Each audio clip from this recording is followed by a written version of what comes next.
नमस्कार.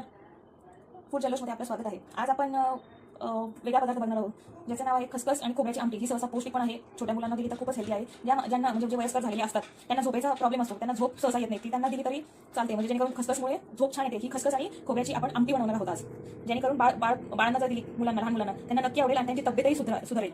त्यासाठी लागणारे जे साहित्य आहे ते म्हणजे खसखस, खोबरं, कोथिंबीर, कढीपत्ता, कांदा, जिरे, हळद, मोहरी, मीठ, लसूण, तिखट, एलची हिंग, तुम्ही कुठले हिंग वापरू शकता, आणि फोडणीसाठी तेल.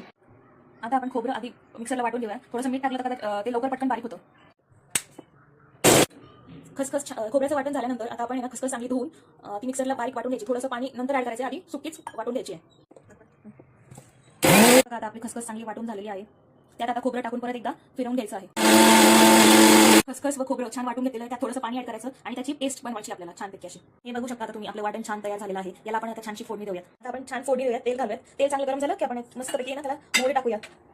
तुम्ही असं बघू शकता तेल वगैरे गरम झालं की नाही, आणि छान अशी फोडणीला आहे ना मोहरी टाकून चांगली तडतडू द्यायची.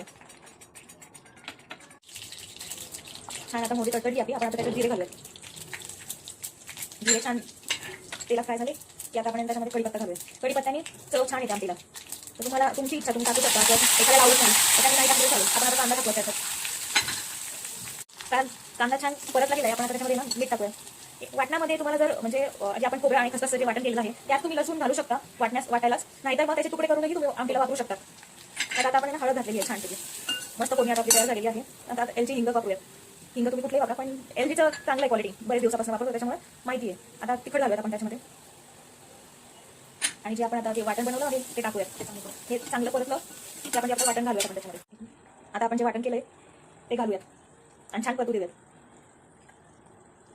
थोडंसं त्यात पाणी घालायचं आणि चांगलं उकळू द्यायची आमटी छानपैकी. आपल्या आमटीला आता छानशी उकळी येते. साधारण 10 मिनिटं उकळू द्यायची आहे. मग आपली आमटी तयार आहे आपली मस्तपैकी पौष्टिक आमटी. सध्याला दिवाळी झाल्यामुळे खसखस सगळ्यांच्या घरात उपलब्ध असते, त्याच्यामुळे ही तुम्ही नक्की करून बघा.